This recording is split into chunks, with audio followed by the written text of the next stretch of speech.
What's up, guys? Beagler Bass Fishing here today. Today I'm going to go over 3 of the reels you can use when you start fishing. A lot of times people get into fishing, they don't know where to start. Well, I'm going to tell you where to start right now.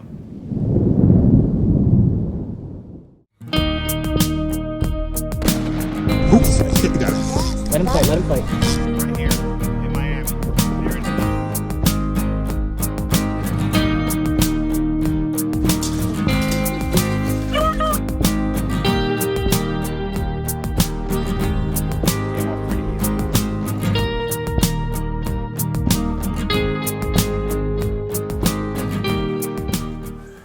First kind of reel we're going to go over is called a closed face reel, okay? This is the basic reel I tell people to start off with when they're first starting fishing. Usually people want to go for the ones that look the nicest, look the best. No.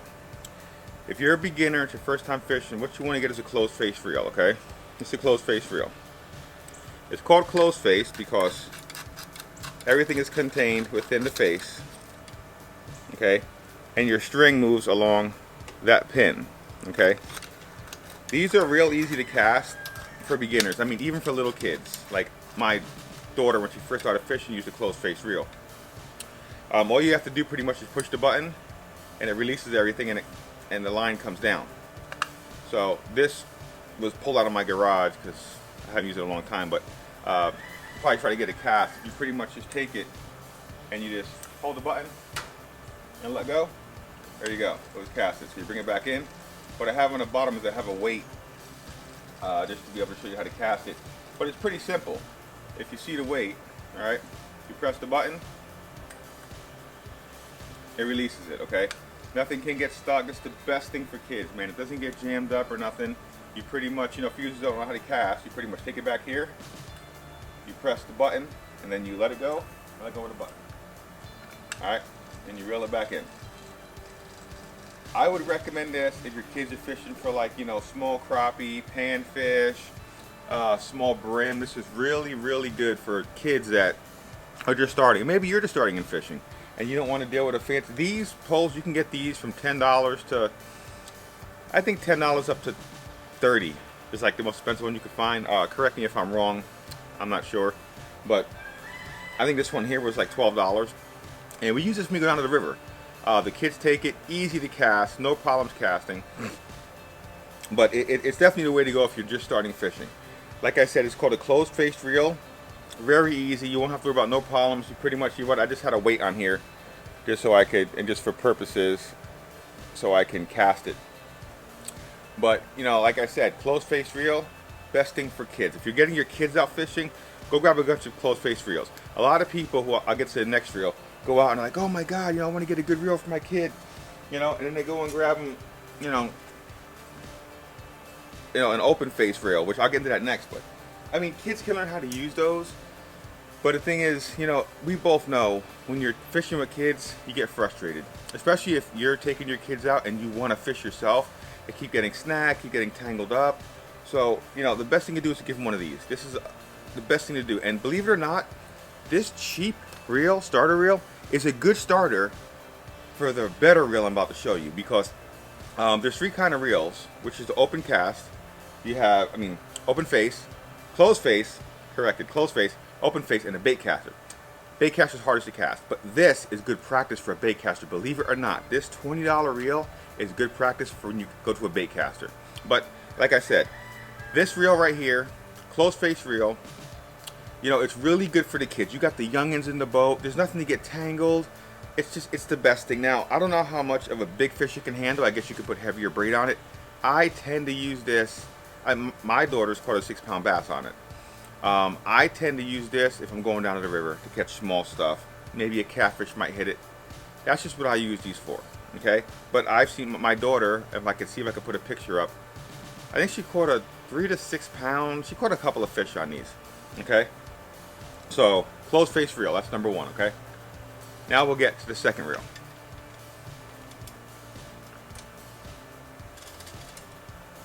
The second reel, which is the most common reel you're going to see everyone using, is called an open face reel, okay? It has a bail, okay? And the way these work is, all right, Get it untangled here.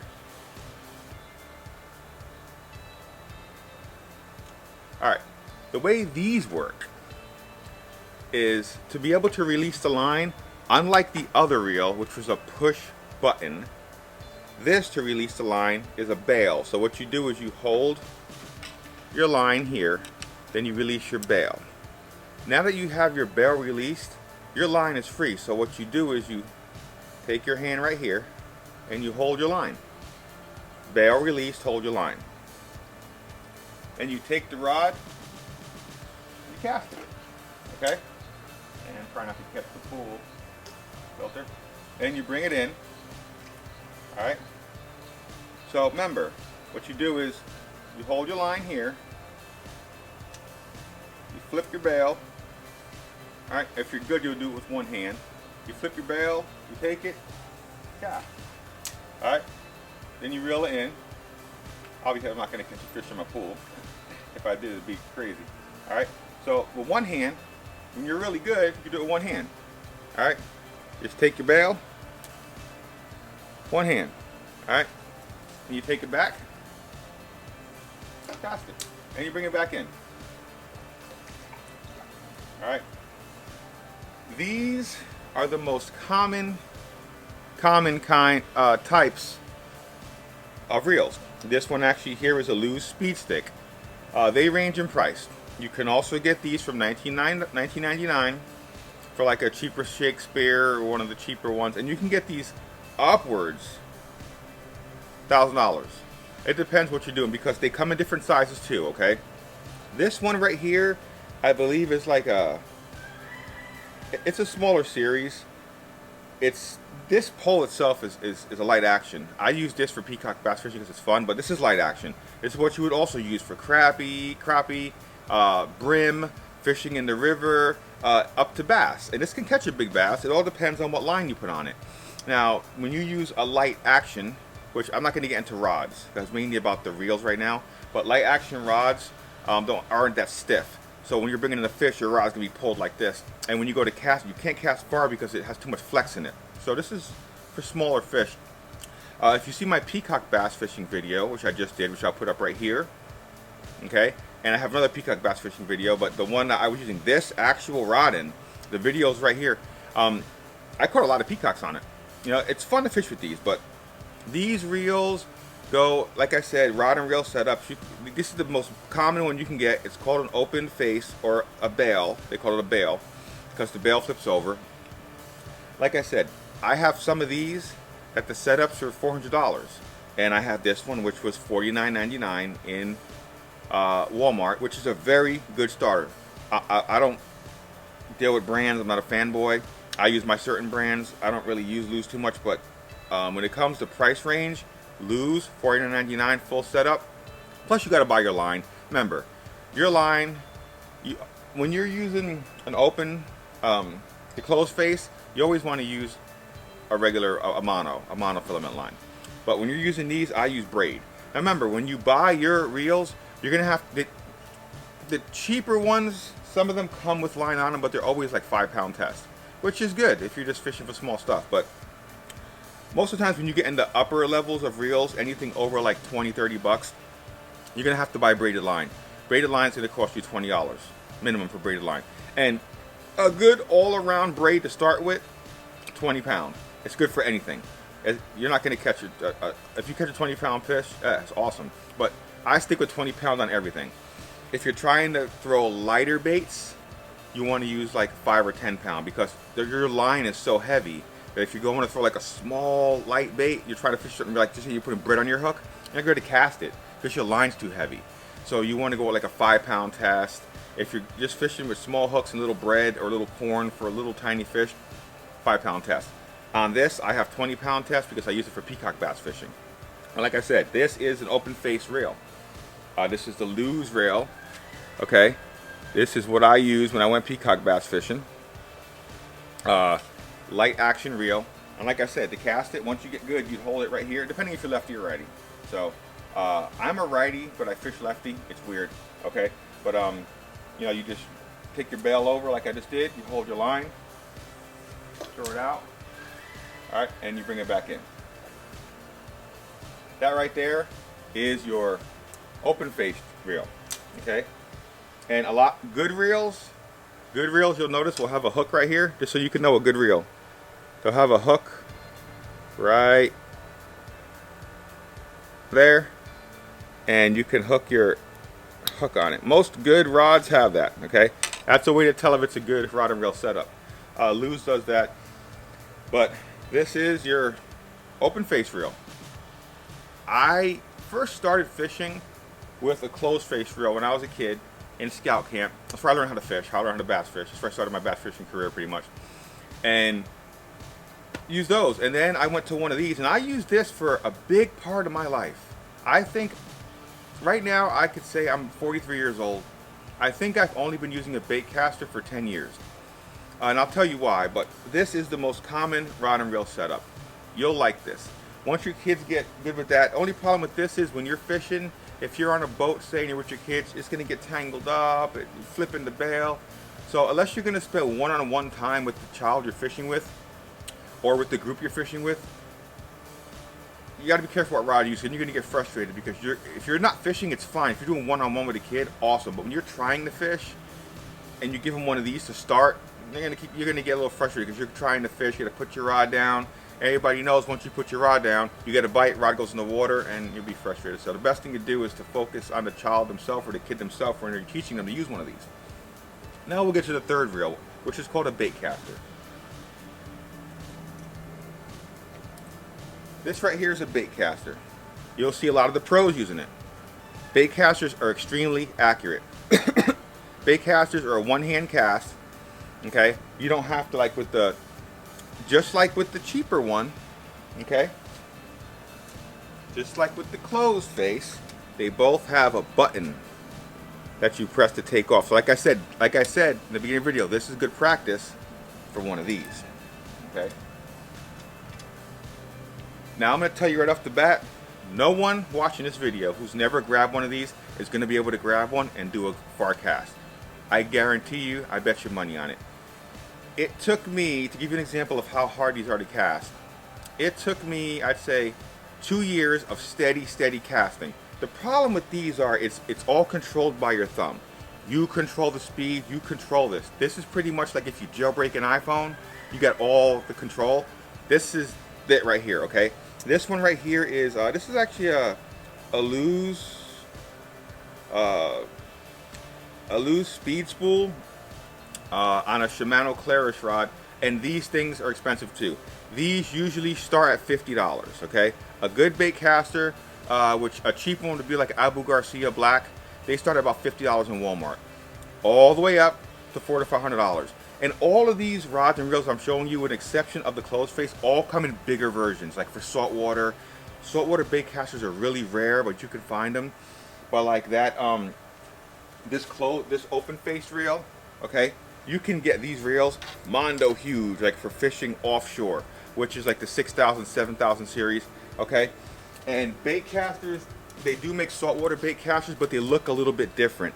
I don't have one with me, but they look different. I don't use them in saltwater. I use open face reels. But so when you're casting one of these, all right, here's the thing about this kind of reel. You're in control. Your thumb runs the show, my friend. If your thumb is off one day, you're going to get what's called a massive bird's nest, okay? You know what a bird's nest looks like? Just imagine your line in here looking like a bird's nest. So what happens is when you hit this button, okay? Let me put it over the pool. You hit this button, the bait drops. You're in control. So you can't just hit this button and throw it out because this thing is going to spin so fast, okay? Then as soon as the bait loses momentum, it hits the water, but it's still going to spin. So guess what? You're going to spin over your line, and get it all tangled up, and you're going to have to cut it and be done. With a bait caster, you have to pretty much, you take your thumb, you hold it on, and your thumb is going to adjust how much it's going. So with a bait caster, you take it, here my thumb stopped it. You couldn't really see it, but my thumb stopped it. Before it hit the ground, my thumb stopped it, because if not, it's going to keep spinning. See? And what happens is, once your bait stops and you keep spinning, you over-tangle it, and you get what's called a bird's nest. All right? You don't want a bird's nest. Okay. This is what the pros use. This is what I use when I fish tournaments. Because the thing about a bait caster is you have it in your hand, cast, bring it in, cast. You can really, really get pinpoint spots, man. It isn't like with that where you got to take 2 hands, hold. No. This, some guys cast it with 2 hands. I'm a one-hander. I've been doing it so long I can cast with left hand or right hand. Caution, that takes 10 years plus a practice in order to cast with both hands with a bait caster. This is by far the most hardest rod to cast. And like I said, don't just run to the store and buy one of these. Let me tell you for a fact, I have about 2 or 3 of these set up sitting in the bottom of a lake. Because when I first started, I got them. They kept getting, I'm out there fishing with this pole. The fish are going crazy. Guess what I do? I cast this, bird's nest it. When you bird's nest it, you're sitting there trying to untangle it, and it'll get tangled so bad you're gonna have to take a knife and slice this out, and then re-spool it again. And then once you do that, you're sweating in the heat. Guess what? You first cast, bird's nest it again. You know what you do? You take this darn thing, crack it over your knee, throw it in the pond. I've done that, dude, 3 times. I have 3 expensive setups in the pond. Because what I did was, I'm the kind of guy who's like, hey, buy once, cry once. So I go and buy the expensive one. Okay? Yeah. That's all fun and games buying the expensive one. But then you get the expensive one in the bottom of the pond. So, you know, think about that. But like I said, to cast one of these, as you can see, I'll try to hold it where you can actually see the bait too when it comes down. When you hit the button, okay? See? Bait came down, went in the water. It's all controlled by your thumb. So when you hit the button, see? See the bait coming down? Controlling my thumb? See? Alright, that's how that goes. And you're in full control. So when you go out there and you want to do a Hail Mary cast, you're gonna go wham, boom, it's gonna get tangled up, you're gonna be done. So the best thing to do when you get one of these is to start off small. You want to take it and you want to cast small. See how my thumb stopped it? My thumb stopped because right now it's still free spooling. Look, it's still free spooling. See that? Because your thumb is what controls it. Then when you hit it, it locks to set your hook. All right. So take it, hit it, throw it out. All right. Now I'm really not doing a how-to video on how to cast these things. I'm just showing you different kind of reels. You'll notice all the pros use these kind of reels because it's easier, it's smaller to keep in your box. When you have a bass boat, you don't have to deal with all the big reels in the way that are going to get all tangled up. So I mean, I personally, exclusively on the bass boat, I only use get this untangled. I only use bait casters because bait casters seem to work for me, and it just works so much better when you're trying to pinpoint where you're casting at. Okay, and like I said, once again, good rod and reel setups always have that hook, you know, so you can, I mean, at least some stuff that's not the cheapest have a hook where you can hook or your bait. Most people hook it on the eyelids, but the problem is the ceramic eyelids will break and fall off. Okay, so back to it again. Remember, your 3 main ones. You have closed face, beginner. You get this, $20, and some of them even come at line on it. It's like crazy the price on it. Closed face reel, easy to cast. Push button, won't get tangled up. Hail Mary it out, you're fine. Okay. Once you get a little bit better at casting, okay, you go to your open face. Okay, open face rod, a reel. These, like I said, this you can get them at $19.99. But these right here, this one's a $49 one. It's a LEWS. They go for anywhere from $49 when you get good to upwards of $1,000. It just depends on what you want to spend and what brands you want. The big difference in them is the bearings. And you have saltwater ones and freshwater ones now. Saltwater ones have bearings for saltwater. Freshwater, they have anti-corrosive bearings. Freshwater ones don't. So you want to make sure when you're fishing for freshwater, you use freshwater. You can use saltwater and fresh, but I tend to use freshwater poles and freshwater, salt and salt. You'll know a freshwater pole is going to start at 50 to 60. But you'll know if it's freshwater or saltwater, but you want to make sure that you don't use your freshwater pole in saltwater. Do not. A couple of casts, you're going to get water in here. It's going to be corroded. It's garbage. Keep your freshwater poles to freshwater, your saltwater poles to saltwater. That's what I do. That's what I live by. I have 20 poles for saltwater, 20 poles for freshwater. And plus saltwater poles are more beefier. There's bigger fish in the ocean. But we're not talking about that right now. And your third pole, like I said, is your bait caster. Okay? Bait casters also run anywhere from 50 to thousands. It depends on, you know, what you want, what brand you want, how good you want to look on the water. Fish don't care which one you have. The difference is the bearings in them. Everything is based on the bearings inside, how they cast, how smooth they are, how the drag is. Oh, one more thing I forgot to explain. These have a drag that don't make a noise. So basically a drag, you adjust your drag. When a fish bites, okay, they pull your line. Instead of pulling it free, you adjust your drag and it tightens up your line. So when your fish is pulling at you, it doesn't just take your line free. So these bait casters don't make that famous zzz sound you hear on videos. These don't do that. Bait cast, I think there's one brand that does, but bait casters don't make that famous sound that zzz. You hear people? If you watch my video like I put up in the top for peacock bass fishing, these make that infamous sound, okay? The infamous sound that you have a fish. This sound right here. Okay, let me get it tight. This sound right here that you hear and everybody catches a fish, you hear that. If I could get it loose. Okay? That infamous sound you hear right there. That sound right there is the sound that everyone hears when you're catching a fish. I love that sound because when you're fishing fish, you hear that zzz, you hear that it reminds me of when I first started, man. You know, you got your drag out and you hear that whining sound of your reel. But like I said, those are the 3 reels that you use to start. Highly recommend to follow this video and use them in the order I told you. If you jump right to a bait caster because you want to be a pro, because you see the pros on TV, trust me, you're going to regret it. You're going to throw that bait caster in the garbage. My wife's been fishing a long time. She uses open face reels. I said, babe, you know, why don't you try to get a bait caster? A couple of casts, she was done. She's like, I'm done. You can have it. I don't want it. I can't use it. So it takes a lot of practice. And the best way to practice is to go out in the field, put a weight on it, and do light casts. Light casts, your thumb. Remember, your thumb controls the bait caster. Your thumb is in charge. This runs the show with a bait caster, okay? But I hope you enjoyed the video. If it's your first time here, like and subscribe. I'm going to do some more videos. I'm going to probably do a little how-to section on the channel. Also, we're trying to get to 1,000 users. When I get to 1,000 users, I'm going to give away a prize. So I'm not sure what it is yet. I'm going to pick a random subscriber. So that will be coming up soon. Right now, I think we're at about 975 subscribers. We'll try to get more videos out. This will be my how-to section. But like I said, if it's your first time here, like and subscribe. Hit that button on the bottom to like, subscribe, hit the bell to know when you be getting new videos, and you'll keep up to date with Beagley Bass Fishing and what we're doing, all right? So once again, thanks for watching. Beagley Bass Fishing, out.